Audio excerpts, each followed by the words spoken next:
இந்த வீடியோவில் நாங்கள் கேரக்டரிஸ்டிக்ஸ் ஆஃப் கம்ப்யூட்டரை பற்றி பார்க்க போகிறோம். ஒரு கணனிட சிறப்பு இயல்புகளை பற்றி தான் நாங்கள் பார்க்க போகிறோம். ஸோ அதில் முதலாவது சிறப்பு இயல்பு பார்த்தீங்கன்னா ப்ராசஸிங் ஸ்பீட். அதாவது ஒரு குறிப்பிட்ட நேரத்தில் ஒரு கணனியால் எவ்வளவு டேட்டா இன்ஸ்ட்ரக்ஷன்ஸ்களை செயல்படுத்த முடியுங்கிறது தான் அந்த கணனிட வேகமாக கருதப்படுது. பொதுவாக மனிதர்களுக்கு டேட்டாவையும் இன்ஸ்ட்ரக்ஷனையும் கொடுத்தா மனிதண்ட மூலத்தான் அந்த ப்ராசஸிங் செயல்பாடுகளை மேற்கொள்ளும். அதே மாதிரி கணனிக்கு நாங்கள் டேட்டா இன்ஸ்ட்ரக்ஷன்களை கொடுத்த மாதிரி இருந்தா கணனில சிபியூன்னு ஒரு பகுதி இருக்கு. அதுதான் நாங்கள் கணனிட மூளையா நாங்கள் வர்ணிப்போம். ஸோ அந்த சிபியூ தான் முறைவழி செயல்படுத்தல்களை மேற்கொள்ளுது.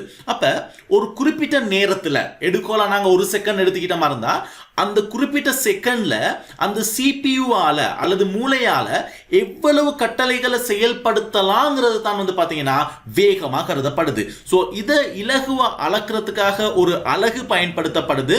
அந்த அலகு என்னதுன்னா ஹெர்ட்ஸ். ஸோ இந்த ஹெர்ட்ஸ் இப்போதைக்கு நாங்க ஒரு கட்டளையை ஒரு ஹெர்ட்ஸா நாங்க எடுத்துக்கிறோம். ஸோ அதுபடி பாத்தீங்கன்னா ஒரு மனிதன் மூல சராசரியா 100 ஹெர்ட்ஸ்ல இயங்குதுன்னு சொல்றாங்க. அப்ப 100 ஹெர்ட்ஸ்ங்கிறது ஒரு குறிப்பிட்ட நேரத்தில் மனிதன் மூளையால செயல்படுத்தக்கூடிய கட்டளைகளோட எண்ணிக்கை பாத்தீங்கன்னா 100 கட்டளைகள் தான், 100 இன்ஸ்ட்ரக்ஷன் தான் செயல்படுத்தக்கூடியதாக இருக்கு. பட் இன்னைக்கு நாங்க பயன்படுத்துற நவீன சிபியூ எடுத்து பாத்தீங்கன்னா இருந்தா இது கிட்டத்தட்ட ஒரு குறிப்பிட்ட நேரத்தில் 300 கோடி கட்டளைகளை செயல்படுத்தக்கூடியது. அப்ப மனிதன் மூளையோட ஒப்பிடுற நேரம் நவீன கணனிகள் பல மடங்கு வேகமா கட்டளைகளை செயல்படுத்தக்கூடியதாக இருக்கு. ஸோ இப்போ நாங்க இந்த அளவு திட்டங்கள் ரொம்ப பெரிதா இருக்கிறனால இதை நாங்க சுருக்கலாம். அதுக்காகத்தான் நாங்க மெகா, கிகா, டெரா இந்த மாதிரி அளவு திட்டங்களை பயன்படுத்துவோம். அதன் அடிப்படையில் பார்த்தீங்கன்னா இன்னைக்கு நவீன சிபியூகள் 3 கிகா ஹெர்ட்ஸ் வேகத்தில் இயங்கக்கூடியது. இது 3 கிகா ஹெர்ட்ஸ் இல்ல, கிகா ஹெர்ட்ஸ் வேகத்தில் இயங்குற நவீன கணனிகளை நாங்க இன்னைக்கு பயன்படுத்துறோம். அதே நேரம் பார்த்தீங்கன்னா மனிதண்ட மூளோட 100 ஹெர்ட்ஸ்ங்கிறத நாங்க கிகா ஹெர்ட்ஸ்க்கு மாத்தினமா இருந்தா அது கிட்டத்தட்ட 0.000001 கிகா ஹெர்ட்ஸ் வேகத்துல தான் இயங்குது. சோ அப்ப இத ரெண்டு நாங்க ஒப்பிட்டு பார்த்தோமா இருந்தா எங்களுக்கு புரியுது கணனிகளானது பல மடங்கு வேகமா செயல்படக்கூடியது. இந்த கிகா ஹெர்ட்ஸ், மெகா ஹெர்ட்ஸ் என்னங்கறத இன்னும் டீடைலா நான் பிறகு சிபியூ பத்தி படிக்கிறேன்னு சொல்லித்தாரேன். சோ இப்போதைக்கு நீங்க இந்த ஹெர்ட்ஸ்ங்கிறது ஒரு இன்ஸ்ட்ரக்ஷன் ஆயிடுங்க.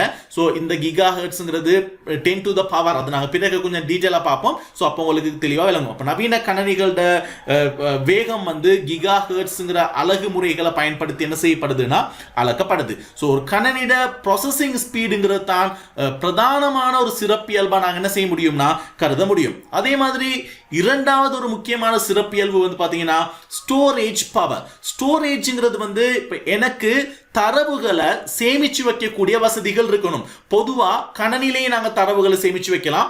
நாங்க கூட சில விஷயங்களை ஞாபகத்துல வச்சிருப்போம். அப்ப எங்களோட மனிதர்கள் பொதுவா டேட்டாவை ஸ்டோர் பண்றதுக்கு என்னத்தை பயன்படுத்துறாங்கன்னா மூளையை தான் பயன்படுத்துறாங்க. அதே மாதிரி கணனில டேட்டாவை ஸ்டோர் பண்றதுக்கு நாங்க பிரதானமா பயன்படுத்துற உபகரணங்கள்ல ஒன்று தான் பாத்தீங்கன்னா ஹார்ட் டிஸ்க். பிரதானமான டேட்டா கணனிகள் ஸ்டோர் பண்றதுக்காக இந்த உபகரணங்கள் பயன்படுத்தப்படுது. ஸோ இப்போ கணனிகளோட பிரதான சிறப்பு இயல்புகள்ல ஸ்டோரேஜ் பவர்ங்கிறது என்னன்னா அதிக அளவான தரவுகளை நாங்கள் என்ன செய்ய முடியும்னா ஒரு சிறிய இடத்துல எங்களுக்கு என்ன செய்ய முடியும்னா ஸ்டோர் பண்ணி வைக்க முடியும். அப்ப தரவுகளை கணனில ஸ்டோர் பண்ற நேரம் ஆல்ரெடி நாங்க பார்த்தோம் கணனிங்கிறது நான் டிஜிட்டலை பத்தி எக்ஸ்பிளைன் பண்ணக்குள்ள உங்களுக்கு சொன்னேன். கணனில அனைத்து விதமான தரவுகளும் 0-1ங்கிற ஒரு கட்டமைப்புல தான் காணப்படும். அப்ப நான் ஏங்கிற ஒரு எழுத்தை நான் கணனிக்கு உள்செலுத்துறனா இருந்தா இந்த மாதிரியான ஒரு பைனரி நம்பர் அமைப்புல தான் அந்த தரவுகள் கன்வெர்ட் பண்ணப்படுது. ஸோ இப்படித்தான் அப்ப 1-0ஸ்கள்ல தான் தரவுகள் கணனில சேமிக்கப்படுது. அப்ப நாங்க இந்த 1 அல்லது 0வை பொதுவா நாங்க என்னன்னு சொல்லுவோம்னா ஒரு பிட்னு சொல்லுவோம். ஒரு பிட்ங்கிற அலகு அது மேபி 1ஆ இருக்கலாம், அப்படி இல்லாட்டி 0வா இருக்கலாம். இது ரெண்டுல எதா இருந்தாலும் அதை நாங்க பொதுவா என்னன்னு சொல்லுவோம்னா 1 பிட்னு சொல்லுவோம். அதே மாதிரி பிட்ஸ்கள்ல 8 பிட் சேர்ந்தா அதை நாங்க பொதுவா என்னன்னு சொல்லுவோம்னா 1 பைட்னு சொல்லுவோம். இன்னைக்கு கணினிகளோட தரவுகள் சேமிக்கிறதுல அடிப்படை அழகா பயன்படுத்துற ஒரு அழகு தான் வந்து பாத்தீங்கன்னா 1 பைட். ஸோ இப்போ 1 பைட்டுங்கிறது ஞாபகத்தில் வச்சுக்கோங்க, 8 பிட் சேர்ந்தா அதை நாங்கள் பொதுவாக என்னன்னு சொல்லுவோம்னா 1 பைட்னு சொல்லுவோம். இன்னைக்கு கணினிகளோட தரவு சேமிப்புல வந்து ஒரு பிரதான அழகா பயன்படுத்துறது தான் வந்து பாத்தீங்கன்னா பைட்ஸ். இப்போ இன்னைக்கு நாங்கள் நவீன கணினிகளையும் மனிதன் மூளையும் ஒப்பிட்டு பார்த்தோமா இருந்தா, மனிதன் மூளை வந்து உண்மைக்கே எங்களால் எதிர்பார்க்க முடியாத அளவு தகவல்களை சேமிக்கக்கூடிய ஒரு பகுதி தான் வந்து பார்த்தீங்கன்னா மனிதன் மூளை. பட் இன்னைக்கு நாங்கள் நவீன ஹார்ட் டிஸ்க்கள் எடுத்து பார்த்தீங்கன்னா, இன்னைக்கு நவீன ஹார்ட் டிஸ்க்கள் வந்திருக்கு 4 டெராபைட். அப்போ அது கிட்டத்தட்ட இன்னைக்கு நவீன ஹார்ட் டிஸ்க் ஒன்று பொறுத்தவரையில் உங்களுக்கு இந்த அளவு டேட்டாவை வந்து உங்களுக்கு ஸ்டோர் பண்ணலாம். இந்த அளவு பைட்ஸ்கள் அளவில் பெரிய அளவு, சரியா? அப்போ இந்த அளவு பைட்ஸ்களை உங்களுக்கு என்ன செய்ய முடியும்னா நவீன கணினிகளில் உங்களுக்கு என்ன செய்ய முடியும்னா சேமிக்க முடியும். ஆனா இதை விட அதிகமான தரவுகளை ஒரு மனிதன் மூளையில சேமிக்கலாம். பட் ஆனா நாங்க அந்த அளவுக்கு எங்களோட மூளையை நாங்க இன்னும் பயன்படுத்தல. பட் எங்களுக்கு அந்த அளவு சேமிக்கலாங்கிறத விஞ்ஞானிகள் குறிப்பிடுறாங்க. ஸோ இந்த 2 அளவு திட்டமுமே பெரிய இலக்கங்கள் இருக்கிறனால இதை இலகுவா புரிஞ்சுக்கிறதுக்காக இதை நாங்க கிகா அல்லது டெராபைட்டுக்கு மாத்தினமா இருந்தா, இது ஒரு இன்னைக்கு நவீன கணினிகள்ல தகவல் சேமிக்கிறதுக்காக பயன்படுத்தப்படுற ஹார்ட் டிஸ்க்கள் இருக்கு 4 டெராபைட். இது மாறக்கூடியது. இது தொழில்நுட்பத்துக்கு ஏற்ப இது விரிவாகிட்டு போகும். இப்போக்கு 4 டெராபைட் அளவுள்ள ஹார்ட் டிஸ்க்கள் இன்னைக்கு கணினிகள்ல பயன்படுத்தப்படுது. அப்ப இதுல எங்களுக்கு நிறைய தரவுகள் என்ன செய்ய முடியும்னா சேமிச்சு வைக்க முடியும். மனிதன் மூளையை பொறுத்தவரையில் கிட்டத்தட்ட வந்து பாத்தீங்கன்னா 2500 டெராபைட் அளவு தகவல்களை இன்னைக்கு ஒரு மனிதன் மூளையில சேமிச்சு வைக்கலாம். பட் ஆனா எங்களுக்கு அந்த அளவுக்கு என்ன எங்களோட மூளையை கட்டுப்படுத்த முடியும் இருக்கு. ஆனா 7ன்னு சயின்டிஸ்ட் சொல்றாங்க. சோ அப்ப கணினிகளை பொறுத்தவரையில பிரதானமான 2வது சிறப்பியல்பு நாங்க ஸ்டோரேஜ் பவர்னு சொல்றதுல மீன் பண்றோம் என்னன்னா, அதிக அளவான தரவுகளை ஒரு இடத்துல சேமிச்சு அதை எங்களுக்கு வேண்டிய டைம்ல குயிக் என்ன செய்ய முடியும்னா ரிட்ரீவ் பண்ணக்கூடிய ஒரு உபகரணமா இன்னைக்கு கணினி பயன்படுத்தப்படுது. சோ இதுதான் ஸ்டோரேஜ் பவர்ங்கிற சிறப்பியல்பு. 3வது சிறப்பியல்பு நீங்க வந்து பாத்தீங்கன்னா செயற்கை நுண்ணறிவு, ஆர்டிபிஷியல் இன்டெலிஜென்ஸ் சொல்லுவாங்க. செயற்கை நுண்ணறிவுங்கிறது பொதுவாக நீங்க வந்து பாத்தீங்கன்னா, இப்ப டேட்டா அண்ட் இன்ஸ்ட்ரக்ஷன்ஸ்கள்ல சில டேட்டாஸ்கள் உதாரணத்துக்கு நாங்க எடுத்தோம்னா 60+50ங்கிறது வந்து எப்பயுமே எங்களுக்கு தெரியும். 60+50ங்கிறது எந்த ஒரு இதை எப்படி கூட்டுறதுங்கிறத நாங்க உண்மைக்கே ஸ்கூல்ஸ்ல போயிட்டு லேர்ன் பண்ணியிருக்கிறோம். அப்ப மனிதர்களோட மூளைக்கு ஒரு சிறப்பியல்பு இருக்கு என்னன்னா லேர்னிங். இது லேர்ன் பண்ணும், புதிய புதிய விடயங்களை லேர்ன் பண்ணக்கூடிய ஒரு கட்டமைப்போடைய தான் வந்து பாத்தீங்கன்னா மனிதண்ட மூளை. பட் ஆனா இந்த செயல்பாட்டை கணினியால லேர்ன் பண்ணி செய்ய முடியாது, யோசிச்சு செய்ய முடியாது. பட் அப்ப கணினிங்கிறது எப்பயுமே நோ லேர்னிங், அதுக்கு லேர்ன் பண்ணலாது. மனிதன் மூல மாதிரி அதுக்கு லேர்ன் பண்ணலாது. ஸோ அது ஒரு செயற்கையா கொடுக்கப்பட்ட நுண்ணறிவை வச்சு இது இப்படி கொடுத்தா இப்படி செய்யணுங்கிற ஆல்ரெடி இப்படித்தான் செய்யணுங்கிற சில கட்டளைகள் வந்து இங்க கொடுக்கப்பட்டிருக்கும். அதன் அடிப்படையில் செயல்படுறதுனால தான் அதை நாங்க ஆர்டிபிஷியல் இன்டெலிஜென்ஸ் சொல்றோம். ஆனா இன்னைக்கு நவீன கணினி வந்து கணினிகளை லேர்ன் பண்ண வைக்கிற ஒரு கான்செப்டை கொண்டு வருது. அதான் மெஷின் லேர்னிங்னு சொல்லுவோம். இப்போ உள்ள கணினிகள் வந்து சில விஷயங்களை லேர்ன் பண்ணி செயல்படக்கூடிய விதத்துல நவீன கணினிகள் என்ன செய்யப்படுதுன்னா உருவாக்கப்படுது. ஸோ இதுதான் இன்னைக்கு ஆர்டிபிஷியல் இன்டெலிஜென்ஸ் வந்து இன்னைக்கு கணினி துறையில பாதி அளவுல விருத்தி அடைஞ்சிருக்கு. பட் இருந்தாலும் கணினிங்கிறது ஒரு செயற்கை நுண்ணறிவு மூலமா இயங்குற ஒரு உபகரணம் தான். 4வது சிறப்பியல்பு வந்து பாத்தீங்கன்னா டிலிஜென்ஸ். ஸோ டிலிஜென்ஸ்ங்கிறது பொதுவாக இப்ப மனிதன் ஒரு குறிப்பிட்ட வேலையை செய்யறதுக்கும் கணினி குறிப்பிட்ட ஒரு வேலையை செய்யறதுக்குமான பிரதானமான ஒரு வேறுபாடு எடுத்துக்கிட்டீங்களா இருந்தா, மனிதர்கள் வந்து 24 ஹவர்ஸும் 365 டேஸும் ஒர்க் பண்ணுவாங்கன்னு சொல்ல முடியாது. ஏன்னா அப்படி ஒர்க் பண்ண கொடுத்தா அவங்க வந்து ரொம்ப டயர்டா ஃபீல் பண்ணுவாங்க, அவங்க ரெஸ்ட் கேட்பாங்க. ஸோ அந்த மாதிரி நிறைய இஷ்யூஸ் இருக்கு. ஸோ அதனால தான் மனிதர்களோட ஒர்க்கிங் ஹவர்ஸ் பொதுவாக அவங்களுக்கு தெரியும் 8 ஹவர்ஸ்ங்கிறது தான் இன்டர்நேஷனலாவே ஒதுக்கி கொடுக்கப்பட்டிருக்கிற ஒர்க்கிங் ஹவர்ஸ். பட் ஆனா கணினிகள் அப்படி இல்லை. ஒரு கணினி வந்து 24 ஹவர்ஸும் ஒர்க் பண்ணும், 365 டேஸும் அது எந்தவித டயர்ட்னஸும் இல்லாம அது ஒர்க் பண்ணும். ஸோ அது டயர்ட் ஆகாது. ஸோ அதனால நாங்கள் ஒரு கணினியை பயன்படுத்துறதன் மூலமா எங்களுக்கு அதிக நேரம் எங்களுக்கு அதுகிட்ட வேலைகளை வாங்கிக்கிற முடியும். ஸோ இதை தான் நாங்கள் பொதுவா டிலிஜென்ஸ் சொல்லுவோம். அப்ப கணினியிட என்னோட முக்கியமான சிறப்பியல்பு தான் வந்து பாத்தீங்கன்னா டிலிஜென்ஸ்ங்கிறது.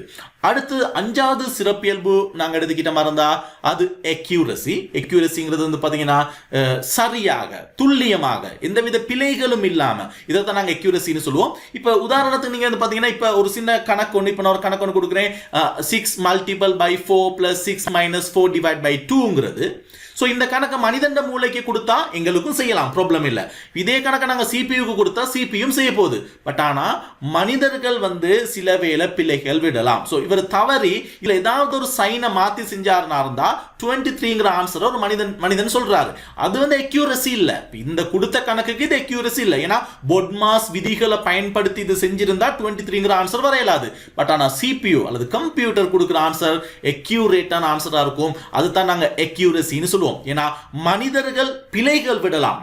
மனிதர்களால் முறைவழிப்படுத்தல்கள் மேற்கொள்ளப்படுற நேரம் சில தவறுகள் நிகழலாம். பட் ஆனா ஒரு கணனியால அது அந்த தவறுகள் ஏற்படாது. அதைத்தான் நாங்க ஒரு கணனிட இன்னொரு முக்கியமான சிறப்பியல்பா நாங்க எக்யூரசிங்கிறத நாங்க சொல்லலாம்.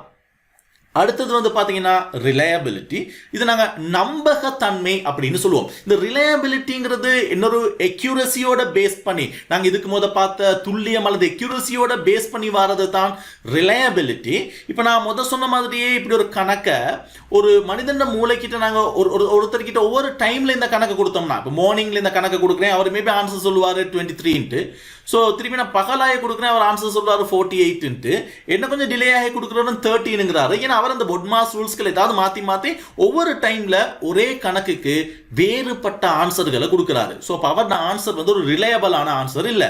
பட் இதே கணக்கை நாங்கள் கம்ப்யூட்டருக்கு எத்தனை டைம் கொடுத்தாலும், ஃபர்ஸ்ட் டைம் கொடுத்தாலும் வந்து 28 தான் கொடுக்கும், செகண்ட் டைம் கொடுத்தாலும் 28 தான் கொடுக்கும், தேர்ட் டைம் கொடுத்தாலும் 28 தான் கொடுக்கும். அப்போ அதோட ஆன்சர்ல வந்து ஒரு ரிலையபிலிட்டி இருக்கு. ஸோ இந்த ரிலையபிலிட்டிங்கிறது வாரத்துக்கு பிரதான காரணம் வந்து இதுக்கு பார்த்த சிறப்பியல்பு தான் எக்யூரசி. ஸோ ஒரு டேட்டா மேல எக்யூரசி இருந்துச்சுன்னா அது கட்டாயம் அது ரிலையபிள் ஆன ஒரு டேட்டா அல்லது இன்ஸ்ட்ரக்ஷன் அல்லது ஆன்சரை தான் நாங்கள் என்ன செய்வோம்னா கருதுவோம். ஸோ இப்போ இன்னொரு சிறப்பியல்பா நாங்கள் ரிலையபிலிட்டியை சொல்லலாம். அடுத்த முக்கியமான ஒரு சிறப்பியல்பு தான் வந்து பார்த்தீங்கன்னா கணனிட சிறப்பியல்புகள் ஒன்று வந்து பார்த்தீங்கன்னா நோ ஃபீலிங்ஸ். ஸோ கணனிக்கு வந்து எப்பயுமே மனிதனை போன்று என்ன இல்லைன்னா உணர்வுகள் இல்லை அப்படின்னு சொல்றாங்க. ஏன்னா மனிதன் எப்பயுமே உணர்வுகளுக்கு அடிமைப்பட்டுங்க. நாங்கள் ஏதாவது ஒரு வேலையை செஞ்சுக்கிட்டு இருக்க நேரம் மேபி எங்களுக்கு வந்து அந்த வேலை செய்ய இயலாது அப்படின்னு நாங்கள் அடம்பிடிப்போம். எனக்கு அந்த வேலையை செய்ய இயலாதுன்னு சொல்லுவேன். நான் ரொம்ப டயர்ட் ஆகிட்டு எனக்கு அந்த வேலை இதுக்கு மேலே செய்ய இயலாதுன்னு சொல்லுவேன். எனக்கு ரொம்ப பசிக்குதுன்னு சொல்லுவேன். எனக்கு ரொம்ப கவலையாக இருக்கு அந்த வேலைகளை செய்ய இயலாது அப்படின்னு சொல்லுவோம். அப்போ இதுக்கெல்லாம் பிரதான காரணம் வந்து மனிதர்கள் வந்து ஒவ்வொரு விதமான ஃபீலிங்ஸுக்கு அடிமையானவங்க. ஸோ அது மாதிரி கணனி இல்லை. கணனிக்கு எந்தவித ஃபீலிங்ஸும் இல்லைங்கிறது வந்து கணனி மிக சிறப்பாக செயல்படுறதுக்கு ஒரு மூல காரணமா இருக்கு. ஸோ அதுதான் நாங்கள் நோ ஃபீலிங்ஸ்ங்கிறத ஒரு சிறப்பு இயல்பாக நாங்கள் என்ன செய்வோம்னா எடுத்துக்கிடுவோம். ஸோ அடுத்த முக்கியமான கணனியோட சிறப்பியல்பு வந்து பார்த்தீங்கன்னா வெர்சட்டிலிட்டி. இது நாங்கள் பல்திறன் அப்படின்னு சொல்லலாம். பல்திறனுங்கிறது இப்போ நாங்கள் உதாரணத்துக்கு எடுத்துக்கிட்டோம்னா, இப்போ ஒரு மனிதனுக்கு வந்து நாங்கள் 4-5 விதமான இன்ஸ்ட்ரக்ஷன் கொடுக்குறோம் ஒரே நேரத்தில். நான் கொடுக்குறேன் வந்து இந்த கணக்கை கூட்ட சொல்றேன், இந்த கணக்கை பிரிக்க சொல்றேன், ஒரு எஸ்ஸே எழுத சொல்றேன், ஒரு பாட்டை பாட சொல்றேன். அப்ப நான் கிட்டத்தட்ட 4 டாஸ்க்களை நான் என்ன செய்றேன் ஒரு மனிதனுக்கு கொடுக்குறேன். இந்த 4 டாஸ்க்களை நாங்க மனிதர்களுக்கு கொடுக்குற நேரம் மனிதர்கள் சில டைம்கள்ல ஸ்டக் ஆகிடுவாங்க. அவங்களுக்கு இந்த 4யுமே செய்ய இயலாது. ஏன்னா அவங்களுக்கு சிக்கலா இருக்கும். அப்ப இப்படி இல்லை கணனிங்கிறது அப்படி இல்லை. கணனிக்கு நாங்க வேர்டை ஓபன் பண்ணி வேலை செய்யலாம். அதே நேரம் வந்து பாத்தீங்கன்னா இமெயில எடுத்து நீங்க செக் பண்ணலாம். அதே மாதிரி ஒரு வீடியோவை நீங்க யூஸ் பண்ணலாம். அதே மாதிரி வந்து பாத்தீங்கன்னா அக்கவுண்ட்ஸ் செயல்படுத்தலாம். அதே மாதிரி ஒரு வீடியோ பிளேயரை யூஸ் பண்ணி நீங்க ஒர்க் பண்ணலாம். அதே மாதிரி பவர் பாயிண்டை யூஸ் பண்ணலாம். இந்த மாதிரி டிஃபரண்டான விடயங்களை கணனில நீங்க என்ன செய்ய முடியும்னா ஒரே நேரத்தில் செயல்படுத்தலாம். இதைத்தான் நாங்கள் அதில் பல்திறன் சொல்லுவோம், வெர்சட்டிலிட்டின்னு சொல்லுவோம். ஸோ சில மனிதர்கள் இருக்கிறாங்க ஒரே நேரத்தில் பல விடயங்களை செய்யக்கூடியவங்க, அது அவங்க மூளையை அந்த மாதிரி பழக்கப்படுத்தியிருப்பாங்க. பட் ஒரு கணனியை பொறுத்தவரையில கணனியானது ஒரே நேரத்தில் பலவிதமான டாஸ்க்களை இலகுவா செயல்படுத்தக்கூடிய ஒரு உபகரணமா இருக்கு. இதைத்தான் நாங்கள் அதில் வெர்சட்டிலிட்டி அல்லது பல்திறன் சொல்லுவோம். இன்னொரு முக்கியமான சிறப்பியல்பா நாங்கள் கருதலாம். ஸோ பிரதானமான சிறப்பியல்புகள் வந்து இதுவரைத்தான். இதுக்கு மேல நாங்கள் நிறைய சிறப்பியல்புகள் சொல்லலாம். பட் அது ஏதோ ஒரு விதத்தில் நாங்கள் இப்ப குறிப்பிட்ட சிறப்பியல்புகளுக்கு உள்வாங்கப்படும். இந்த வீடியோ உங்களுக்கு பிடிச்சிருந்துச்சா இருந்தா நீங்க youtube.com போய் பீட்டாசாஃப்ட்னு சர்ச் பண்ணுங்க. சர்ச் வார லிஸ்ட்ல பீட்டாசாஃப்ட்ங்கிற பேஜை கிளிக் பண்ணுங்க. ஸோ இந்த சேனலை சப்ஸ்கிரைப் பண்ணுங்க, பெல் ஐக்கனை கிளிக் பண்ணுங்க. தேங்க்யூ.